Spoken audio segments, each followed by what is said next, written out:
the first quarter 2024 Medical Properties Trust earnings conference call. All participants will be in a listen-only mode.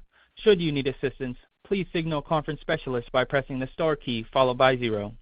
After today's presentation, there will be an opportunity to ask questions. To ask a question, you may press star then 1 on your touch-tone phone. And to withdraw your question, please press star, then 2.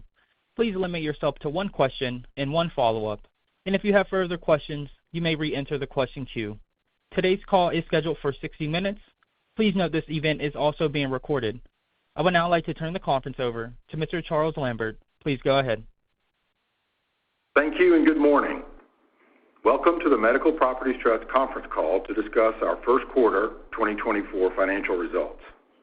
With me today are Edward K. Aldag, Jr., Chairman, President, and Chief Executive Officer of the company, Stephen Hamner, Executive Vice President and Chief Financial Officer, Kevin Hanna, Senior Vice President, Controller, and Chief Accounting Officer, and Rosa Hooper, Senior Vice President of Operations and Secretary.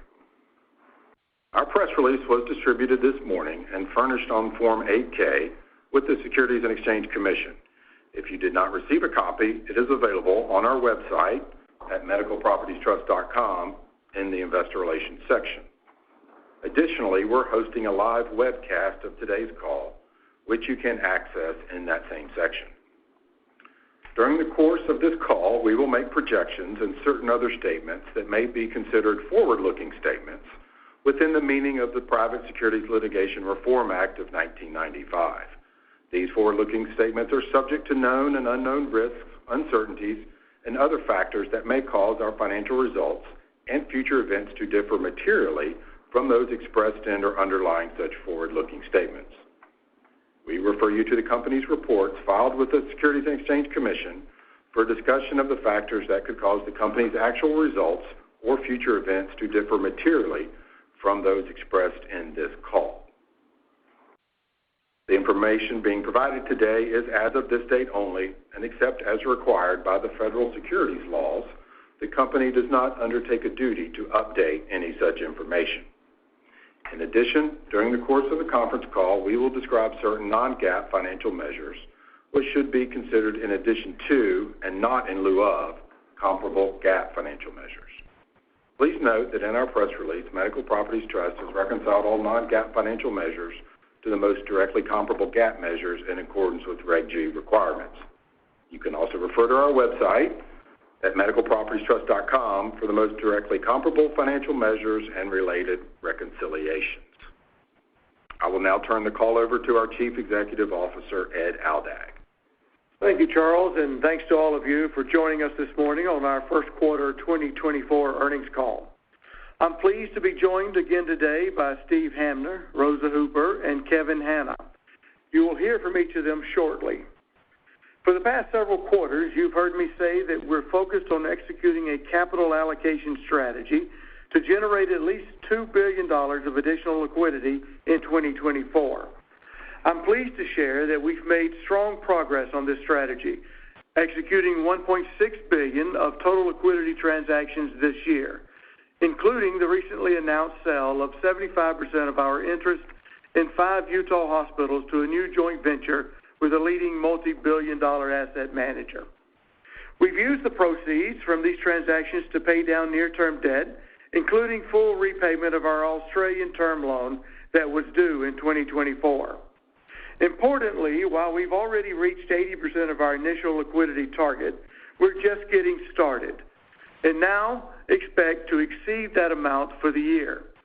Our early results prove there's strong demand for our assets at attractive valuations. We have several available levers to generate additional liquidity, and we remain actively engaged in numerous discussions. As with the transactions already executed, we expect to continue demonstrating the value and cash flow potential embedded in our portfolio throughout the year. Turning to Steward and his decision earlier this week to commence a Chapter 11 restructuring process. There has obviously been a great deal of media attention on this filing, and we want to take a few minutes to share our perspective directly with all of you.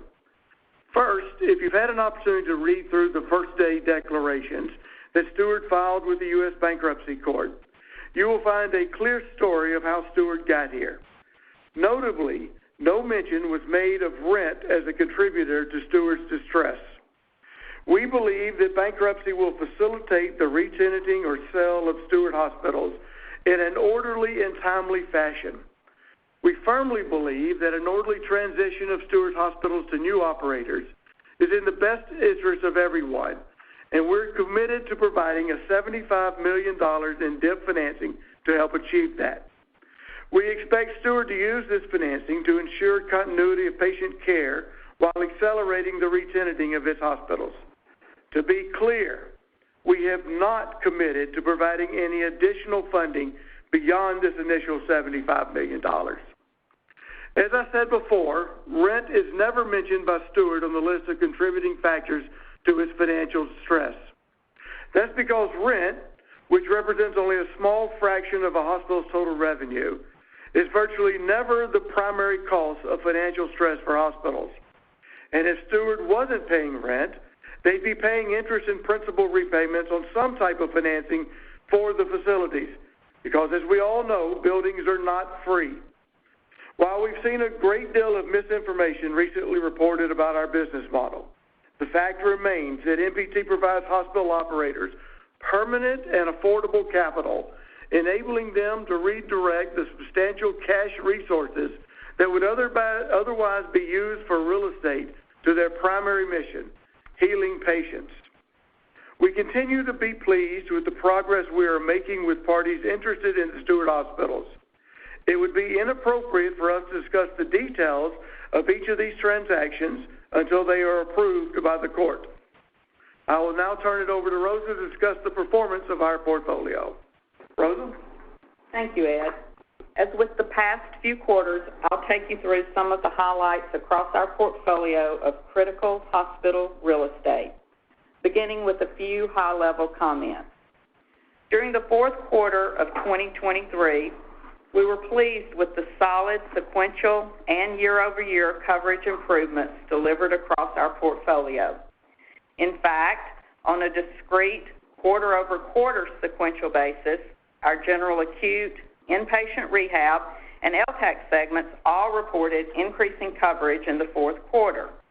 And during the first quarter of 2024, volume trends across our portfolio, excluding Steward and Prospect, grew in line with, and in some cases, outpaced the growth of large public operators. Behavioral health hospitals, which represent 14% of our portfolio, continue to see increasing volumes year over year as these facilities prove their enduring value in their respective communities. While LTACs have seen declining year-over-year volumes as a result of the CMS waiver expiration last May, it is worth noting that these facilities represent just 1.5% of our portfolio and are generally part of larger operators that include inpatient rehab and or acute care hospitals, therefore ensuring diversification and additional coverage for ongoing rent payments.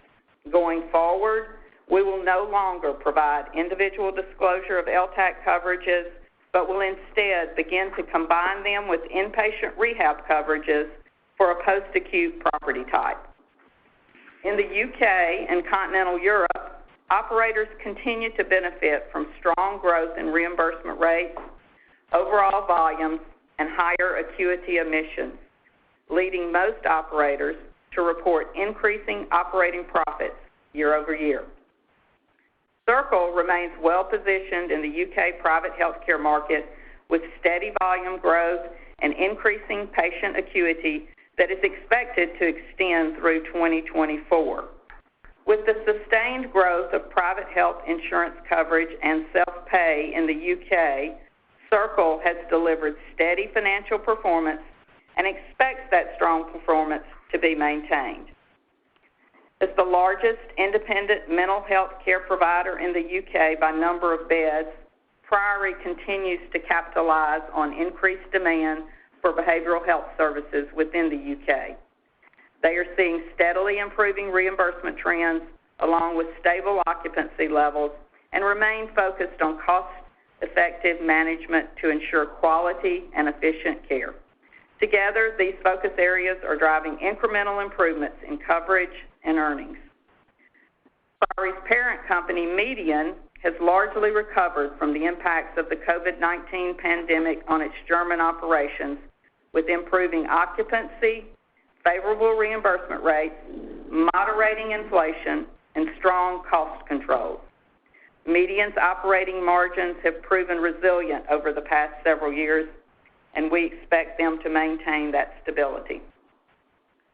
While Swiss Medical's profitability was marginally impacted by inflationary pressures and investments related to its pioneering integrated care network in 2023, initial results from the first quarter already indicate that these temporary headwinds are abating.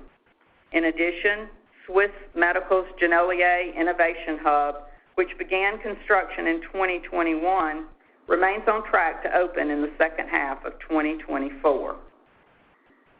Turning to our U.S. portfolio, excluding Steward and Prospect, we're seeing increasing admissions almost universally across our diversified portfolio of general acute hospitals, inpatient rehabilitation facilities, or IRFs, and behavioral health facilities.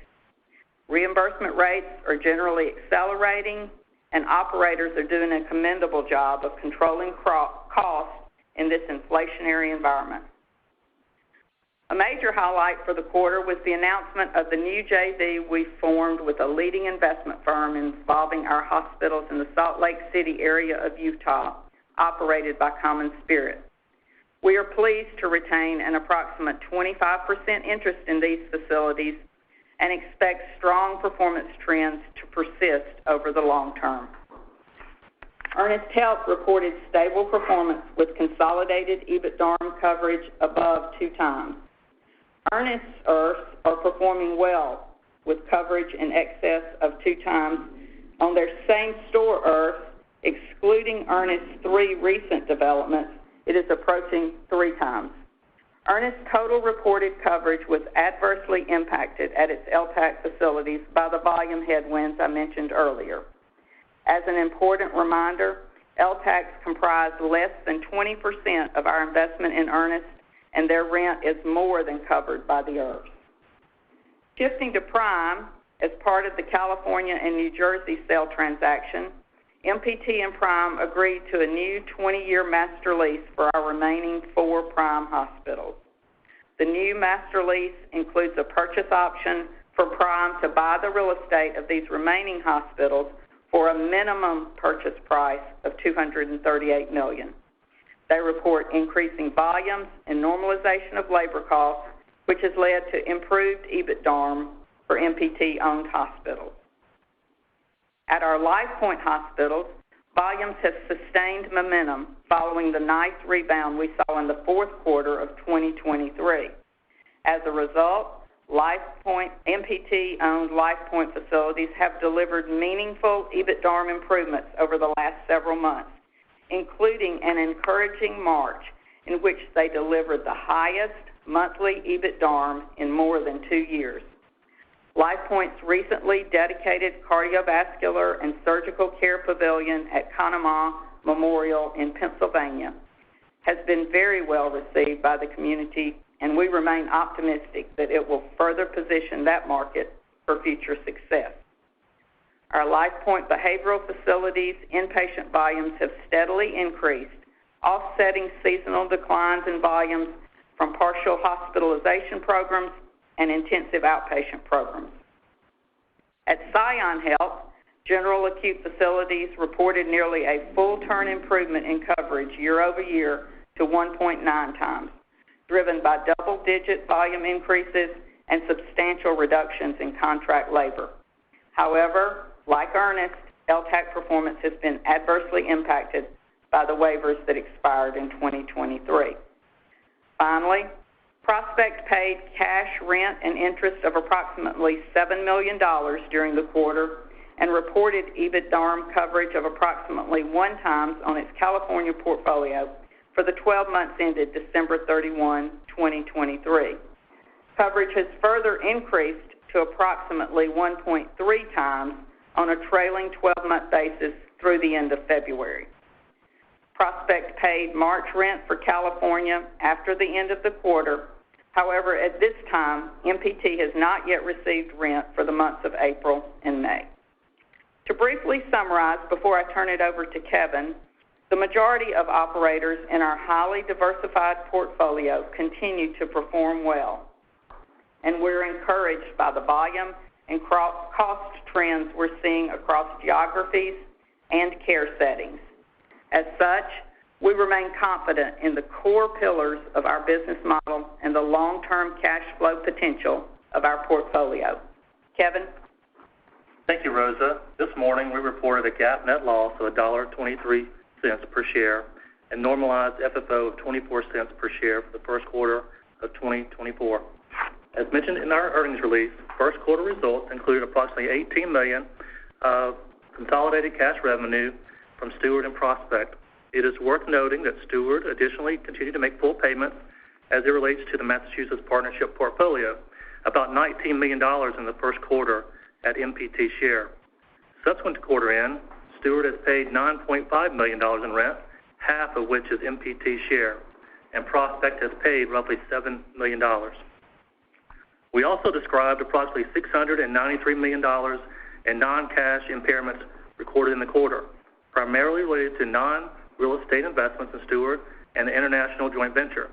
These charges were estimated and recorded pursuant to U.S. GAAP accounting rules and reflect conservative assumptions regarding potential recoveries, which MPT remains committed to pursuing. As was the case last quarter, investments in the operations of Steward and the investment in the operations of the international joint venture were evaluated with the assistance of a third-party independent appraiser. The first quarter charges included the full impairment of MPT's approximately $360 million loan to Steward made in 2021, the remainder of its equity investment in Steward, and other obligations. Further, we impaired our full investment in the international joint venture. As a reminder, these investments were previously moved to cash basis accounting, and no related income was recorded in the first quarter. It is worth noting a couple other adjustments to normalized FFO. First, we adjusted the book value of our investment in PHP Holdings downward by approximately $60 million, based on the most recent third-party independent appraisal. Further, we recognized an approximate $8 million loss on our sale of the priority term loan, as well as an $8 million negative adjustment to the fair value of marketable securities, such as our shares in EVIS. One thought before I hand it over to Steve. We remind investors in advance of our 10-Q filing that first quarter cash flows from operations is typically influenced negatively by the timing of cash interest payments on our debt. Assuming no impact from transactions or Steward re-tenanting activity, we would expect 2024 cash flow from operations to be seasonally weighted to the back half of the year. With that, I will turn it over to Steve for a discussion of liquidity and our overall capital allocation strategy. Steve? Thank you, Kevin. I'll begin by echoing Ed's earlier comments about the success of the liquidity plan we described late last year, which is working even better than we predicted. At that time, we estimated that during all of 2024, we would generate $2 billion from asset sales and secured financing. By halfway through April, we had achieved $1.6 billion, or 80% of the initial estimate. And those transactions were executed during a particularly volatile period in terms of inflation and interest rates. Based on those early successes, we believe we will exceed our $2 billion target for 2024, with additional transactions at attractive valuations and capitalization rates well inside of what our public securities imply. Going back a bit further, MPT has reduced its net debt by $1.6 billion since this time last year. We've accomplished this delevering primarily with about $2.4 billion of proceeds from profitable asset sales, including completely exiting Australia, selling hospitals back to operators pursuant to their repurchase options, and most recently our sale of 75% of our Utah facilities for almost $900 million of cash proceeds. And that does not include the $190 million of non-recourse financing proceeds. As a side note, this Utah transaction fully validates the price we paid for these hospitals in 2020 when they were operated by Steward. We are pleased to retain a 25% interest, which provides us the opportunity to participate in any future increases in the values of these assets. We currently have about $900 million in immediately available liquidity through cash balances and revolver capacity. Planned uses for this current liquidity, as well as future operating cash flows and any proceeds from potential additional transactions, include up to $75 million for the Stewart debtor in possession loan, and as Ed mentioned, we have made no commitment to fund any more than that. Repayment of 100 million pounds, that's about $130 million, in a sterling-denominated seller financing loan due late this year, and prepayment of approximately another 105 million pounds, or another roughly $130 million, related to our sterling-denominated term loan, and up to about $230 million in development commitments, including 2 projects that may be sold, so the actual amount of that funding is uncertain. Partly in recognition of our success in selling assets at attractive valuations, and also in light of the deteriorating Stewart situation prior to its bankruptcy filing, we recently amended our bank facilities. One of our bank loan financial covenants limits the amount of unsecured debt as a percentage of unencumbered assets to 65%. For that calculation, the amount of unencumbered assets leased to tenants in bankruptcy is limited to 10%. The bank group agreed to waive this 10% limitation through the quarterly June 30 test, which means that, all else equal, Stewart assets will remain in the unencumbered asset calculation for financial covenants until the next quarterly test on September 30. Our plan and expectation are that during the 5 months until September 30, we will replace Stewart with better qualified operators at many of our hospitals that are currently leased to Stewart, so that even if Stewart remains in bankruptcy at that time and the waiver is not extended, its effect on our unencumbered asset value-based financial covenant is expected to be mitigated. Second, given our current priorities and the liquidity generated from asset sales and financing transactions already executed and expected in the future, we no longer need the large $1.8 billion revolving credit facility that we had during earlier years when our acquisitions exceeded $3+ billion annually. Accordingly, we offered to reduce the revolver commitment by $400 million down to $1.4 billion. Further, because the majority of these liquidity transactions are expected to be sales rather than secured financings, we project relatively low levels of secured borrowings for the foreseeable future, and accordingly, we were willing to reduce our secured debt basket from 40% down to 25%. Before going to questions, I'll just summarize and point out we have addressed all our 2024 maturities. We have only the 100 million pound sterling mortgage remaining to be paid, and we expect to have significant liquidity going into 2025, and that's before considering the possible liquidity that we expect to achieve from the additional transactions that I've alluded to. Our plans remain to continue to monetize assets, increase liquidity, and reduce debt and re-tenant hospital real estate that is currently leased to Stewart. And with that, I will turn it over for questions. Operator. Thank you. We will now begin the question and answer session. To ask a question, you may press star then 1 on your touch-tone phone. If you're using a speakerphone, please pick up your handset before pressing the keys. If at any time your question has been addressed and you would like to withdraw your question, please press star then 2. Again, please limit yourself to 1 question and 1 follow-up. And if you have further questions, you may re-enter the question queue. And at this time, we'll pause momentarily to assemble our roster. And the first question will come from Austin Wurschmidt with KeyBanc Capital Markets. Please go ahead. Hey, good morning, everybody. First, just wondering if all of the facilities leased to Stewart are open and operating, and whether you expect that will remain the case. And just wondering if you're still receiving the weekly cash flow reports from Stewart's advisors, and just any changes for better or worse there. So, Austin, all of the facilities, other than the ones that were previously closed prior to bankruptcy, continue to be operating. And then the second question, we do continue to receive cash flow reports from Steward's advisors, and they have so far exceeded their projections on, I believe, every week. So as you start negotiations or have been in negotiations with other parties to backfill the operations at these facilities, I mean, what's the thinking around, potential rent moving forward relative to Steward's prior contractual cash rent? So the hospitals, as we've been saying for many months, on a localized four walls perspective, are generating positive EBITDA. The issues with Steward, which are very well laid out in the bankruptcy filings, are around legacy payables, revenue cycle management, the level of revenue reimbursement. So all of that is to say that we believe that these hospitals can continue to pay rent at the contractual levels. Now, there's obviously a lot that goes into negotiation, and with bankruptcy, there's more scrutiny.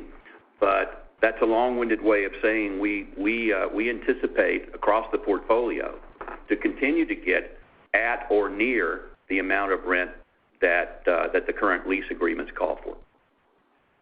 And then just last one for me, I guess, any sense on the timeline of when you could start to get any of these facilities back, or whether any of these leases will be, rejected for any reasons, either, for better or worse? And that's all for me. Thank you.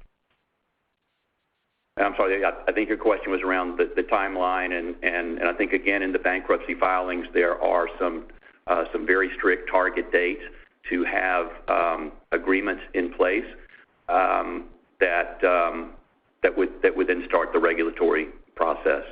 I won't get into bankruptcy law because I don't think many of us are lawyers on this call, but we have no indication that Steward would have any motivation in rejecting either of the two master leases. Thank you. The next question will come from Joshua Dennerlein with Bank of America. Please go ahead. Yeah, hey guys, thanks for the time. Just curious on the DIP financing.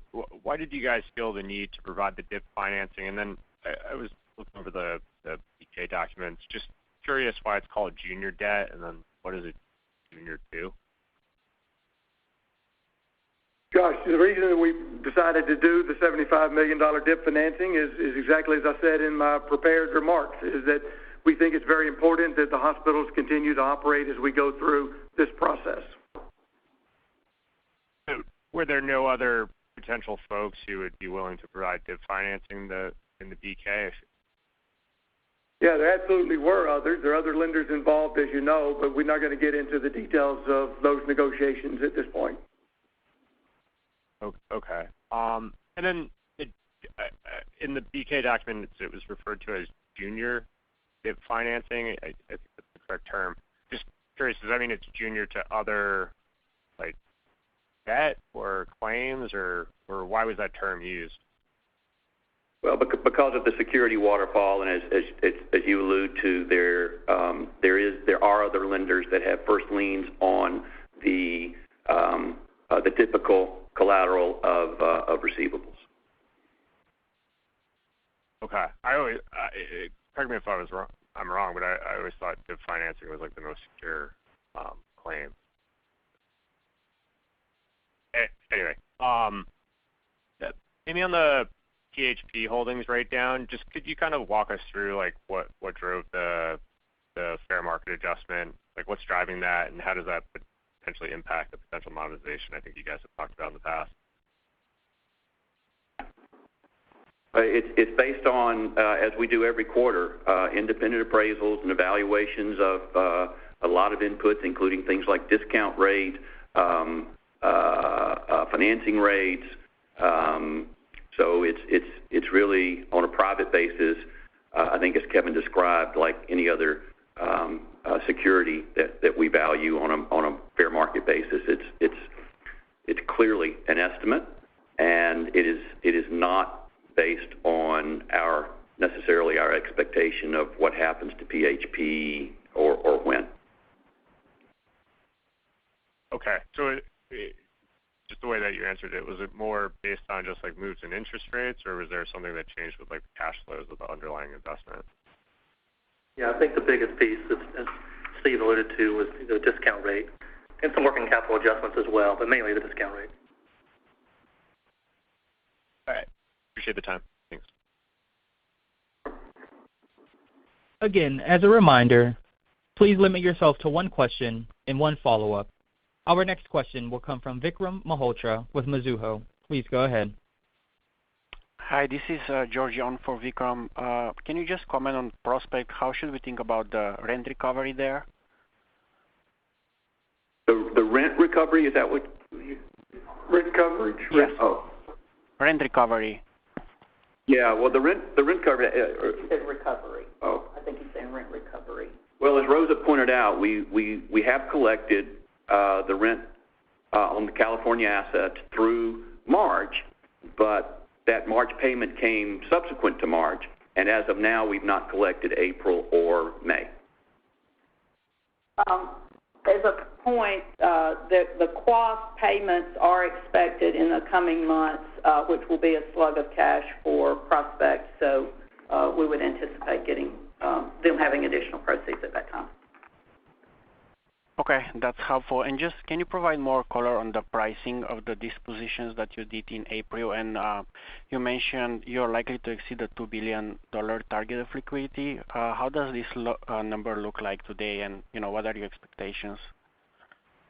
So I think we mentioned this, and it's a good question, last quarter with respect to the prime assets that we sold, which we calculated a mid-sevens cap rate.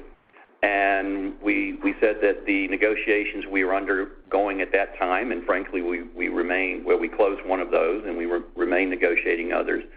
That cap rate in the mid-sevens plus or minus is very indicative when adjusted for geography and size and quality of assets to what we expect to achieve on the additional sales or financings that we have mentioned. And just how large do you think the pipeline would be? Like how much above the $2 billion? If you can provide more color, that would be super helpful. Well, you're breaking up a little bit, but if I heard you correctly, of course, we've already achieved 80% of the $2 billion. And based on those results and our visibility into the market, into potential buyers and financing sources, that's why we've said we think we'll ultimately exceed the $2 billion through the remainder of 2024, and we think it will be at similar pricing, attractive pricing for us. Great. Thank you for taking my question. Thank you. The next question will come from Michael Carroll with RBC. Please go ahead. Yep, thanks. Steve and Rosa, I wanted to circle back on the Prospect situation. I guess, how concerning is it that they haven't paid April and May rents? And I know, Rosa, you said that QAF payments are going to come in. I mean, does that fix their situation? And what month do those QAF payments come in? So your question, how concerning is it? Of course, the Prospect's been on cash basis for some time. And as Rosa mentioned, I'll let her address the QAF in a minute, we've always had with our California operators this QAF issue. And then when you combine it with respect specifically to Prospect and delays in disposing of other regions in the country, they have significant cash pressures on them. But aside from that, having been paid through the quarter with the QAF issue, that again is not unexpected, we remain confident that ultimately, the cash will come in to pay the rent in California. And California coverage continues to improve. Those QAF payments are due at the end, or should come in by the end of this month, into May, and it's a substantial sum. It should really help them with their cash flow. Yeah, my coverage in February was almost a 1.3. Yeah, I'm assuming, though, that what the Connecticut and Pennsylvania and maybe the Rhode Island assets are kind of weighing that down. As they are missing these rent payments, do they have other cash pressures that are they're making their position tighter, I guess? Does missing these rent payments in April and May solve their cash issues, or are they falling behind on other vendor payables that they may have? Yeah, I don't think we have a comment on that. We expect to get our rent, and they're operating at a level. And again, Ed's mentioned the very positively improving coverage. Now you have to convert that coverage to cash, and that's what we expect comes in with the QAF. Okay. And then just finally, Steve, can you talk a little bit about what you're expecting for the steward transitions? I know you said in your prepared remarks that you didn't need the 10% BK covenant test in September because you expected transitions to occur. Do you expect a portion of transitions to occur? And I did look at the BK filing saying that it expects some of this stuff to get done by the beginning of August. I mean, I'm assuming for this to get done by the beginning of August, you would need to have a lot of process already underway. I mean, can you comment on how much interest there are in those hospitals right now? And are people looking at the financials to get ready to put in bids, or is that process just starting right now? Well, Mike, it's been going on for almost 5 months now. We're way down the road with many different people. And then, Steve, your comment on the 10% BK covenant was that do you expect a percentage of the steward hospitals to be transitioned, or can you kind of clarify that comment? Well, I'll try to clarify. I won't try to predict. The point I was trying to make is if we need relief from that covenant at the end of September, we would expect that need, all else equal, to be substantially mitigated by the number of hospitals that move away from the steward relationship into new relationships.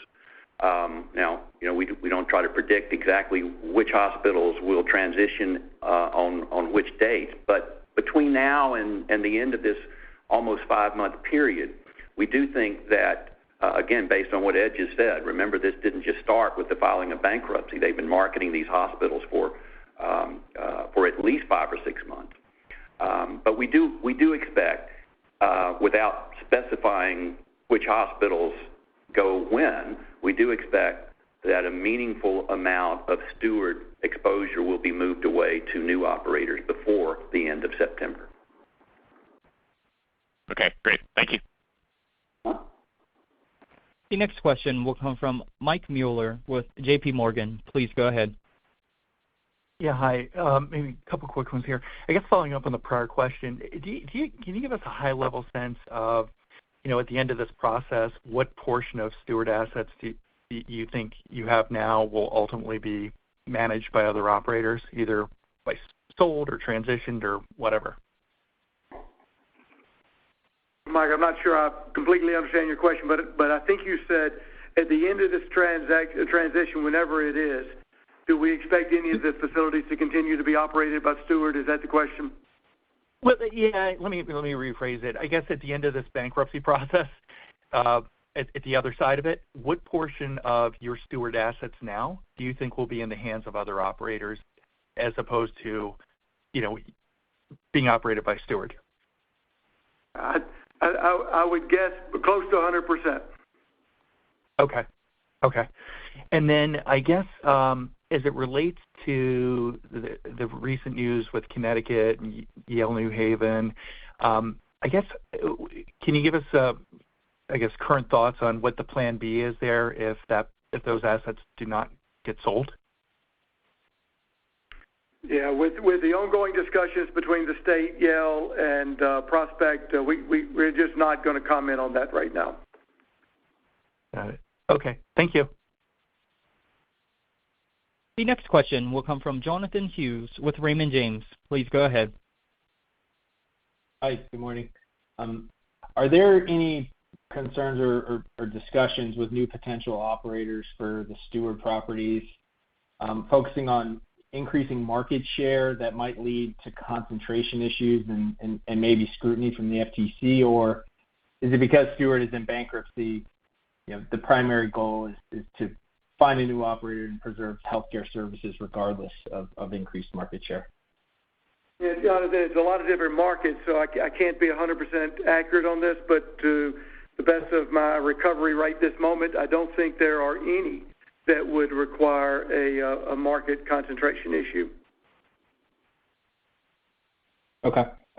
And then maybe my second question on the dividend. So last month's dividend was declared after the Utah and the Prime transactions, which was consistent with your prior comments that the dividend is dependent on liquidity transactions. And that press release mentioned that it was a regular dividend, but that April dividend was declared more than 5 months after the prior. So is it fair to assume future dividends might also be more sporadic and maybe given the change in Steward's status since then and focus on preserving liquidity, is the board still comfortable with that current dividend amount? Thanks. Yeah, Jonathan, our next board meeting is the same day as our annual meeting, which I believe is May the 30th, and it'll be discussed at that point. All right. I look forward to hearing more then. Thank you for the time. The next question will come from John Pawlowski with Green Street. Please go ahead. Thanks for the time. My first question is on the Utah transaction. The press release said $1.1 billion in proceeds prior to costs and reserves. Can you quantify what the costs and reserves are? And I imagine some of it's CapEx, so any additional color on the deferred CapEx in that portfolio and how it impacted the transaction price would be helpful. Well, the reference to cost and reserves are just customary cost of a transaction, fees, brokerage, and typical reserves that a first lien lender may require. And I'm not quite sure I followed the follow-up question. There was nothing extraordinary in those expenses and reserves. No, that's my point. And I'm not sure what was meant by CapEx. So there's no additional CapEx that MPW needs to fund to get that headline purchase price. This is an absolute net lease that the operator, Common Spirit, is responsible for CapEx. Okay. Next question's on Steward. So with the Macquarie JV, just given that Steward's still paying rent on that JV, were MPW's lease payments due from Steward on either of your master leases with Steward subordinated to the JV when that was structured? No. Okay. Last question from me. Did you pledge any of your real estate as collateral in conjunction with the Steward ABL or bridge loan refinancing? And if so, how many assets have liens against them right now? No. All right. Thanks for the time. This concludes our question and answer session. I would like to turn the conference back over to Mr. Ed Aldag for any closing remarks. Please go ahead. Thank you, Chuck, and we appreciate everyone listening today. If you have any additional questions, please don't hesitate to call Drew or Tim, and they'll get your questions responded to as quickly as we can. Thank you. The conference is now concluded. Thank you for attending today's presentation. You may now disconnect.